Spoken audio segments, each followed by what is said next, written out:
ওকে নেশা করার টাকা জোগাড় করা, সেটা কি অসম্ভব দুরূহ ব্যাপার? মানুষ রিটায়ার করছে, ওনার কোনো পেনশনের ব্যবস্থা হয়নি এখন পর্যন্ত, অথচ ওর বাচ্চা এই অবস্থা। আমার কাছে সাজেশন নেওয়ার জন্য হাটসিঙ্গিমারি এরিয়া থেকে ওর যা কিছু জমা জমিন ছিল সেগুলো প্রায় প্রায় বিক্রি করা শেষ। গাড়ি কিনবো বলিয়ে ছেলে আবদার, না দিলে আমি মরমু, গাড়ি কেনার টাকা নাই, গাড়ি কিনলে আমি ভালো হমু, আমার গাড়ি কিনে দেওয়া হোক, আমি ভালো হমু। এখন কথা হলো আমার কাছে সাজেশন নিবে আসছে যে আরো সন্তান আছে আমার, তাদের জন্য আমি কি রাখি যাই। এখন একে বাঁচাবের গেলে এখন গাড়ি কিনে দেওয়া লাগে, গাড়ি কিনে দেবার গেলে আমার জমিন বা বাড়িঘর দুয়ার বিক্রি করে দেওয়া লাগে। এই ধরনের সমস্যা নিয়ে আমার কাছে আসছে, কি করা যায়? দুইজনে কান্দাকাটি। আমার মুখ থেকে তো কোনো কথা বের হয় না যে আমি কি সাজেশন দিব ওনাদেরকে। ওরা বলতেছে এখন রিহ্যাবিলিটেশন সেন্টারে যে পাঠাবো, তো মা কবে লিখছে যে ওখানে নাকি খুব মারধর করে বলে, ওখানে ইত্যাদি। সন্তানের মায়াও ছাড়তে পারতেছে না, টাকাও জোগাড় করে দিতে পারতেছে না সন্তানের আবদার। এমতো অবস্থায় মানগঞ্জের প্রত্যেকটা ঘরের মধ্যে প্রায় আজকে দেখা যায় উদ্গ্রীব হয়ে আছে মানুষ। মানুষের মানে হতবাক অবস্থা, নিজের নিজের ঘর সামাল দেওয়া মুশকিল বাজি গেছে। আজকে যাদের ঘরে যাদের সন্তান ইত্যাদি এখন পর্যন্ত ভালো আছে, তাদেরকে নিয়ে যেটা দুশ্চিন্তার মধ্যে আছে বাপ মাও, অনেকে আছে বাচ্চা কাচ্চাকে এখন থেকে বাইরে পাঠাবে লিখছে পড়াশোনা করার জন্য বা বাইরের সোসাইটিতে দেওয়ার জন্য। কিন্তু সব ফ্যামিলির এই ক্যাপাসিটি নাই যে তাদের ছেলে সন্তানকে তারা বাইরে পাঠাবো এই সোসাইটি থেকে বাঁচার উদ্দেশ্য। আজকে আমরা কোন জায়গায় এসে পৌঁছে গেছি আপনারা চিন্তা করেন। আর সবচেয়ে বড় কথা হলো যে এই সমস্যাটা দেখা যাবে লেগছে বিশেষ করে মধ্যম ক্লাস এবং নিম্ন শ্রেণীর মধ্যে। যারা দিন হাজিরা করে, যারা দিন মজুরি করে খায়, তাদের ঘরের মধ্যে এই অবস্থা বেশি দেখা যেতেছে। এবং মধ্যম ক্লাস যেটা আছে, মাঝামাঝির মানে যারা আয় উন্নতি এলা, তাদের ঘরের মধ্যে এটা সবচেয়ে বেশি দেখা যাবে লিখছে। এখন কথা হলো যে এই সমস্যা থেকে উদ্ধার পাওয়ার জন্য একজন দুইজনে বা পুলিশ দিয়ে এটা সম্ভব কতখানি হবে আপনারা চিন্তা করেন।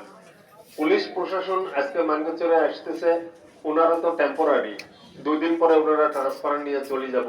যদি আমাদের মধ্যে আমাদের লোকজন যদি সচেতন না হয়, তাহলে নিজে নিজে আমরা আমাদের সংসারীকে বাঁচাতে পারবো না।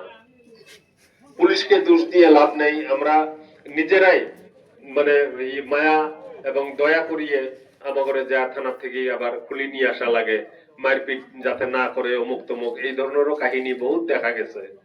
আমাদের মধ্যে থেকে 2-1 বার এরকম করে লোকজন বা ছেলে ছোকরাকে হয়তো দড়ি বান্ধি নিয়ে যায়, তারপরে পরে দেখা যায় যে সন্ধ্যের সময় আবার সারি দেওয়া হয়েছে, ওই আসবে লেগছে আবার জি আর সি বলে, জি টাকা দিয়ে মানে থানার মধ্যে ব্যয় করছে, ওই টাকা তোলা লাগবো, গতিকে আমাকে এই ব্যবসা করা লাগবো।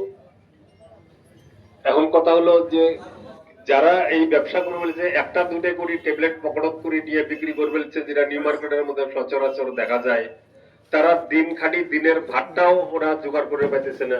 কিন্তু যারা এটার ডিলার বা যারা এই ব্যবসা নিয়ে বসছে, তাদের অবস্থাটা কি আর এদের অবস্থাটা কি? আমরা দেখতেছি অনেকেই বুঝতেছি, সবাই বুঝবে লেগছে, কিন্তু কেউ আমরা মুখ খুলতেছি না যে কে কি করবে লেগছে, কে কে এই ব্যবসার সাথে জড়িত। চিন্তা করেন সমাজের সবাই এর সঙ্গে জড়িত না, 2-4-5টা ফ্যামিলি এরকম আছে, 10টা ফ্যামিলি আছে যারা এই ব্যবসা বা বিজনেস করবে লেগছে। কিন্তু সম্পূর্ণ সমাজটার মধ্যে এর প্রভাব এবং এর দুষ্পরিণামটা ভোগা লাগতেছে। আমরা যদি সচেতন না হই, যদি আমরা ঘরের মধ্যে থেকে যদি স্টার্টিং এ আমাদের বাচ্চা কাচ্চাকে যদি প্রোটেক্ট দেওয়ার চেষ্টা না করি, তাহলে কিন্তু সর্বনাশ হয়ে যাব। আর শেষ হওয়ার পরে এই নেশার যখন লাত, হিন্দিতে বলে লাত লাগি যায়, তখন কিন্তু এটা ছাড়ানো বহুত মুশকিল। শুরু থেকে এটা বাচ্চা কাচ্চার প্রতি ধ্যান এবং নজর রাখা অতি জরুরি হয়ে গেছে। এখন আমাদের বাচ্চা কাচ্চা কার সঙ্গে কোথায় বেড়াইতে গেল, কোন জায়গায় কে যায় খেলাইতে গেল, এখন এটা আমাদেরকে ডিউটি করা লাগবে লিখছে। আমাদের বাচ্চারা কার সঙ্গে মিশতেছে, কার ছেলের সঙ্গে মিশতেছে, কোন জায়গায় যা খেলতেছে, কি করতেছে, সেই জায়গা আমাদের লক্ষ্য করা এখন দরকার বাজি গেছে। আমাদের ব্যবসা বাণিজ্য চাকরি বাকরি সব সারি দিয়ে এখন বাচ্চার পিছনে পিছনে আমাদের মানুষ করার জন্য আমাদের এখন কামলা দেওয়া লাগছে আর কি। ব্যবসা বাণিজ্য আমরা ধ্যান দিমু, এখন বাচ্চা কাচ্চার আমরা ধ্যান দিমু। ছোট ছোট বাচ্চা কাচ্চা যারা এখন পর্যন্ত এলপি স্কুলে পড়ে তাদেরও যেটা দেখতেছি গুটকা খাওয়ার থেকে আরম্ভ হয়ে গেছে ছোট ছোট বাচ্চা কাচ্চা। এবং ছেলে তো ছেলে, মেয়েদের মধ্যেও শুনতেছি যে এইরকম ট্যাবলেট ইত্যাদির ব্যবহার আরম্ভ হয়ে গেছে অলরেডি। আর গুটকা তো আছেই আমাদের মধ্যে। আমরা যদি আমাদের সংসারিতে প্রত্যেকজন নিজের নিজের সংসারিটা শুধু যদি সামাল দেয় তাহলে বাকি হয়তো আমাদের সমাজটা সুধরে যাব বা ভালো হব। নিজের সন্তান নিজের সংসারীকে আগে দেখেন, তারপরে বাদ বাকি সমাজের ব্যবস্থা যদি প্রত্যেকজনে করে তাহলে সমাজ এমনিই ভালো হয়ে যাব। আমরা একে দোষ দিয়ে ওকে দোষ দিয়ে লাভ নেই। আমরা সবসময় সচরাচর দেখি পুলিশ কি করে। আমি আগেই বললাম যে পুলিশ তো এখানে চাকরি করার জন্য আসছে, ওনারা যত পারে কন্ট্রোল করার চেষ্টা করে আমরা দেখতেছি, কিন্তু আমাদের মধ্যে থেকে আমরাই কেউ যায় হয়তো নিয়ে আসবে লিখছি। আজকে অন্যের কথা কি বলবো, ধীরে ধীরে ধীরে ধীরে আমার বাড়ি পর্যন্ত পৌঁছে গেছে। এই ধরনের অনেক কথাবার্তা যেগুলো আছে যেগুলো মানুষ মুখ ফুটে বলতেছে না। এখন এর এই অ্যাওয়ারনেস আজকে দেওয়ার প্রোগ্রাম, এর অর্থ হলো কাকু না কাকু তো সামনে আসা লাগবো। এই দুর্যোগ থেকে এই বিপদ থেকে উদ্ধার পাওয়ার জন্য বা কি করে নিস্তার পাওয়া যায়, কাকু না কাকু তো উদ্যোগ নেওয়া লাগবো। তো গতিকে আমরা আজকে যারা এখানে আমরা উপস্থিত আছি আমাদের এই সদস্যবৃন্দকে অনুরোধ করবো, আপনারা প্রত্যেকজন একজন গার্জিয়ান হিসেবে, সমাজের একজন সৎ নাগরিক হিসেবে সমাজের দায়িত্ব সবারই আছে, শুধু আমাদের না। যে আমরা যে কজন এখানে উদ্যোগী আছি বা উদ্যোক্তা আছি বা আজকের এই উদ্যোগ নিয়ে যে আমরা এখানে মিটিং এর আয়োজন করছি, শুধু দায়িত্বটা আমাদের না, কিন্তু এটা প্রত্যেকের আপনাদের নিজেদেরও আছে। আমরা কি করতে পারবো, খুব বেশি বেশি আমরা অনুনয় বিনয় করতে পারবো। আমরা হয়তো সামনে দেখলে একটু দাবার হাবার দিতে পারবো, বাদ বাকি তো কোনো কিছু করার নেই।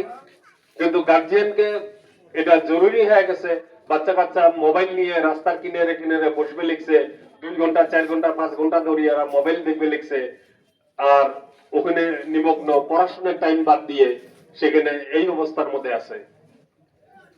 তো এখন থেকে তো শেষ, ব্রেন শেষ।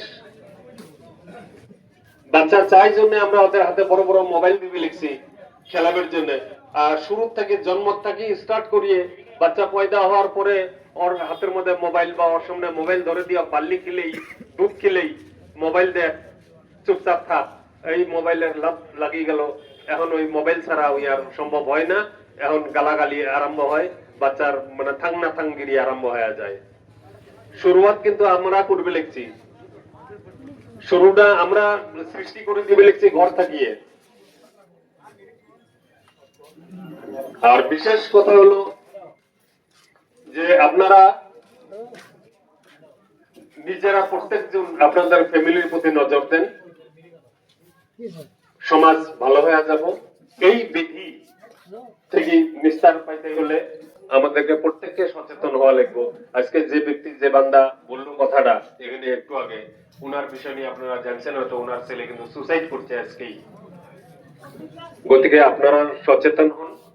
সবারই কর্তব্য একটা ড্রাগস মুক্ত সমাজ গঠন করা। ধন্যবাদ সবাইকে। আরো বক্তা আছে, ওনাদের কাছেও আমরা মূল্যবান ভাষণ শুনবো। ধন্যবাদ।